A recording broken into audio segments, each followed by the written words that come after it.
Pippen versus Jordan. The saddest beef in NBA history. Let's check it out. It's JAMEENOD, and I'm back up in the building, giving y'all hot topics and reactions, and I'm feeling. What's going on, y'all? This is your boy JAMEENOD, and today we're gonna check out Pippen's and Jordan's beef, man. You would think two players won 6 championships together, three-peated twice, did the unthinkable, broke records. You think they would have a close relationship, but ain't the case, y'all. Let's check out, man, what Scottie Pippen got to say about this, man. Everyone chooses a side. You know, there's this truth, there's their truth, but there's only the truth. Let's see what's going on. Jordan would be as successful without you? No. In 2009, when Michael Jordan entered the Basketball Hall of Fame, the first person he mentioned and thanked was Scottie Pippen. You never just saw me, saw Scottie Pippen. Next year, it was Michael who presented Scottie to the Hall of Fame. When Pippen worked on ESPN and had to do a LeBron versus Jordan comparison, Pippen said this. And there's no game that I would ever play in and pick LeBron James over Michael Jordan. But this was in 2018, when Scottie and Michael's relationship seemed like the happiest marriages. While Jordan was known to be a harsh teammate who bullied players and even punched Steve Kerr in the face, we never heard those kinds of stories about Scottie. And then came the pandemic, and the sporting world stopped. He has just tweeted within the past 2 minutes that the NBA is suspending the season. Deprived of anything to cheer for, Netflix offered a 10-episode salvation for all sports fans. It was The Last Dance, a long-awaited documentary about the last season of the Bulls dynasty, with behind-the-scenes footage nobody had ever seen before. And when the documentary came out, that's when Scottie's and Michael Jordan's relationship started to change. See, The Last Dance wasn't really a basketball documentary. It was more like basketball was just a means to an end, and where historic NBA events were used to tell a preset narrative. And that narrative was to glorify the cult of Michael Jordan and his place as the basketball GOAT. The Last Dance presented basketball in a way that can be understood by non-basketball fans and casuals. It was directed in a way that puts an individual over a team, which is not surprising. I'm not gonna lie. When I watched that documentary, that is the truth, though. It was more about Michael Jordan than the team. I thought it was gonna be about the Bulls team, but it was honestly more about Jordan. If you can't be honest and say that, I don't know what to say about you, but yeah, that's the truth. That's the truth. It was directed in a way that puts an individual over a team, which is not surprising, considering that director Jason Hare needed Jordan's approval to make the film, and that Jordan's presence in the film was conditioned by his control over the content. The Last Dance minimized the roles of Jordan's teammates, not properly explaining that MJ had by far the best supporting cast in the NBA. The documentary never mentioned that Steve Kerr was the most accurate three-point shooter of all time, that Horace Grant made 4 all-defensive teams, or that Toni Kukoc was the best European player and the most versatile power forward in the NBA. The doc barely mentioned a defensive ace Ron Harper, and they completely failed to say a single thing about center Luke Longley.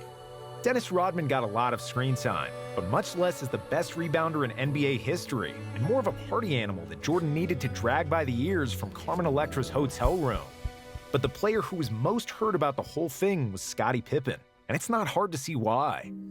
I had a ruptured tendon in my ankle, and I decided to have surgery late because I was like, you know what? I'm not gonna my summer up trying to rehab for a season. Scottie Pippen of the Bulls will be out for 2 to 3 months. What Scottie was trying to do was trying to force management to change his contract. And Jerry wasn't gonna do that. MJ called out Pippen as being selfish for delaying surgery. That season, Jordan was making $33 million, while Scottie was earning just $2.7 million. While the second episode of the documentary did center around Scottie and his unbelievably hard road to the NBA. Yo, I forgot about that. I forgot about that. Yo, Scottie was a baller, man. The disrespect, $2.7 million. If this run time that Scottie was balling, y'all, $2.7 million is crazy. Crazy. Episode of the documentary did center around Scottie and his unbelievably hard road to the NBA.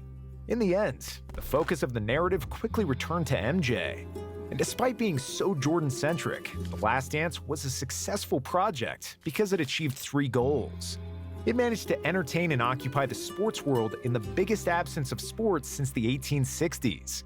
It served as a nostalgia for the people who lived through the Bulls dynasty, and it revitalized the interest in Jordan among the younger generations. If we look at the doc as an entertaining story for the masses, The Last Dance absolutely killed and knocked it out of the park.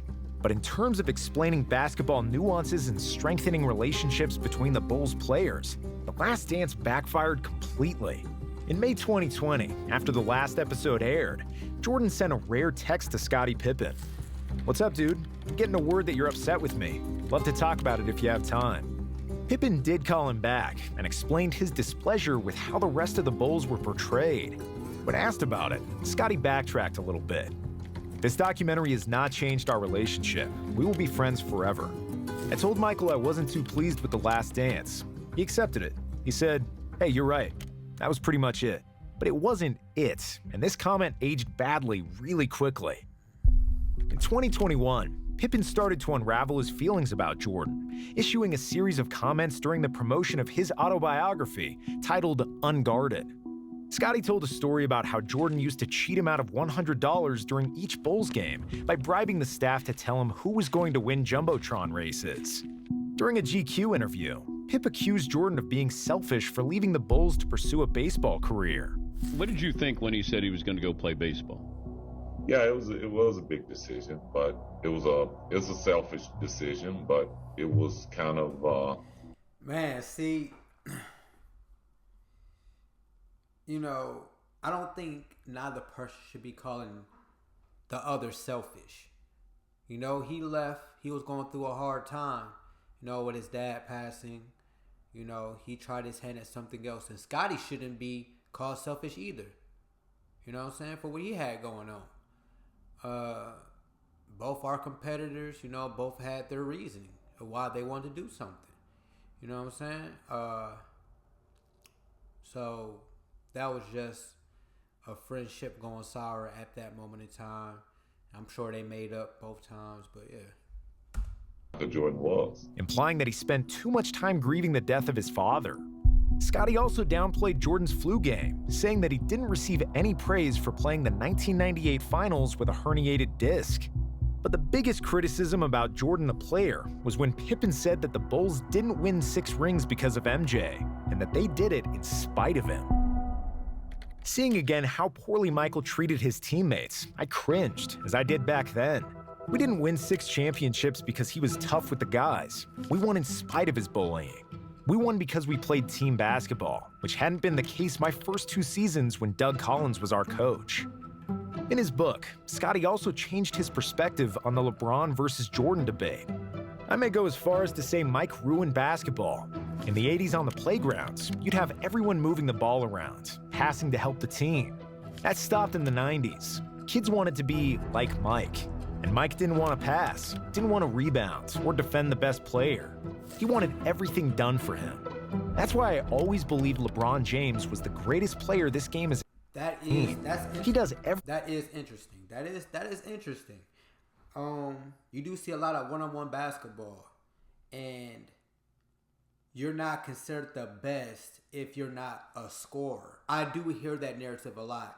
Like, they say Kobe or LeBron. I mean, not LeBron, or like Jordan. They do use that narrative a lot, one-on-one offense. And for Curry, they say, he messed up the game with all the three-point shooting. There's different narratives that people use for players, and they're usually very special players. LeBron's more of a team type of player. He's more of an IQ type of player. He's not really a scorer like Jordan.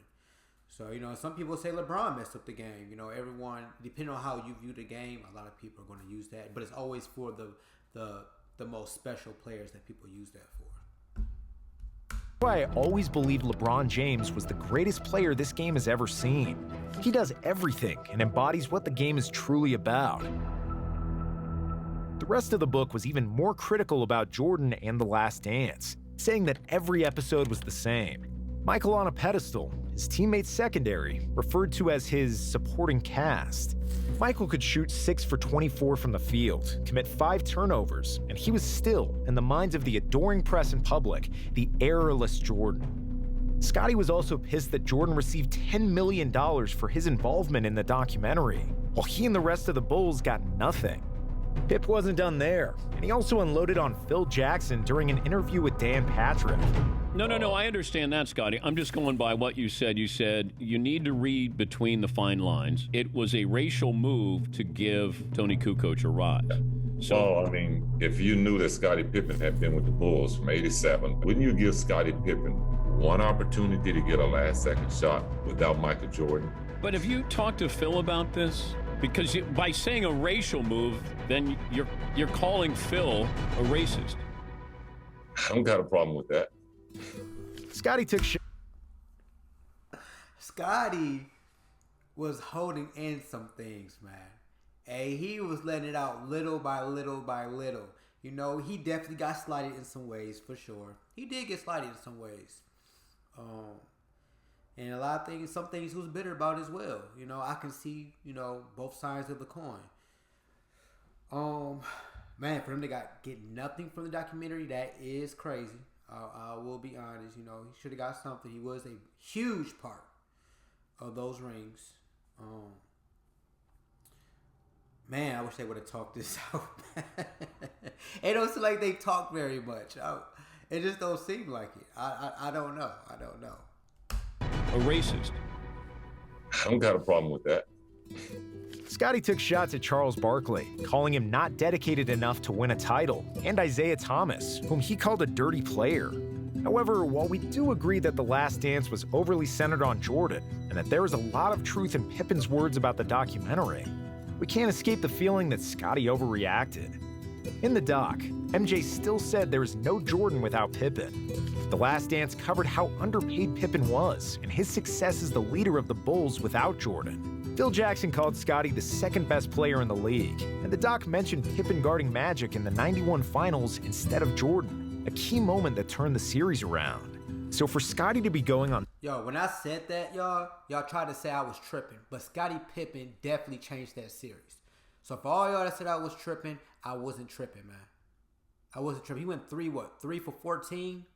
Like, dude was 6'9", backing Jordan down, making crazy passes, and controlling what was going on in the paint, controlling the offense. When Scottie guarded him, he couldn't do that. You got to give Scottie his props, too. But Scottie got to understand something, too. Michael Jordan was bigger than life at that time. I mean, Michael Jordan and Michael Jackson. I mean, everybody wanted to be like Mike. It was like Michael Jackson and the Jackson 5. Unfortunately, I wish for Scottie he could have went to another team in his prime. He would have got way more flowers, because Scottie Pippen was definitely one of the best players in the league. One of the best small forwards, if not the best small forward in the league at one point. I wish that he could have got the opportunity. He should have went somewhere else and made a bigger name for himself, because he definitely would have been doing some things. But you got to understand that about Mike, man. Mike, to this day, shoes still be selling out. I mean, players still talk about how in awe they were of him. You know, after Magic Johnson and Larry Bird passed the reins on to Michael, man, he took it and didn't look back. That's just me being honest. Instead of Jordan, a key moment that turned the series around. So for Scottie to be going on this kind of media rampage, it just feels like a bit too much.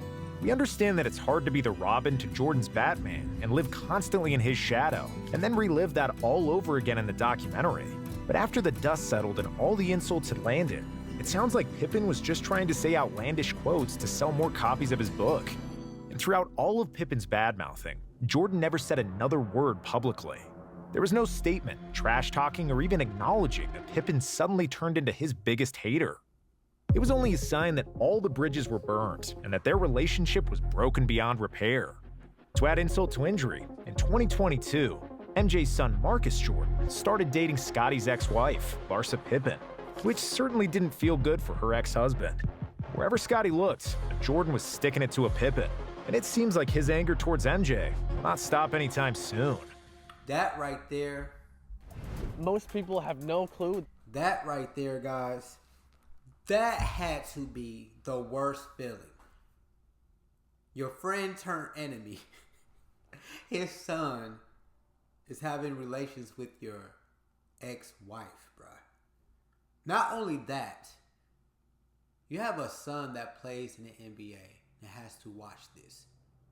Dude is closer in age to him than to Scotty. That had to be the worst. But to Jordan's, credit, he told him that he didn't like that. He didn't like he saw through it, man. He knew what she was there for. He knew that she was there for the money, for the name. She was to babysit him, guys. Babysit him. So Jordan saw all through it, man. He knew it was full of capping her in. It was his name because of Jordan, his brand. But you know how these women are, man, nowadays. But it sucks, man. These guys three-peated together. Both were great players. Jordan, definitely one of the GOATs for sure. Scottie Pippen definitely not on that level, but he played a huge role in those championships, man. He learned a lot. He was very versatile player, very versatile, and yeah, man, he do got some bitterness. He is right about some things as well. I'm not taking that from him because he definitely is right about some things. But there is gonna be some bitterness, man.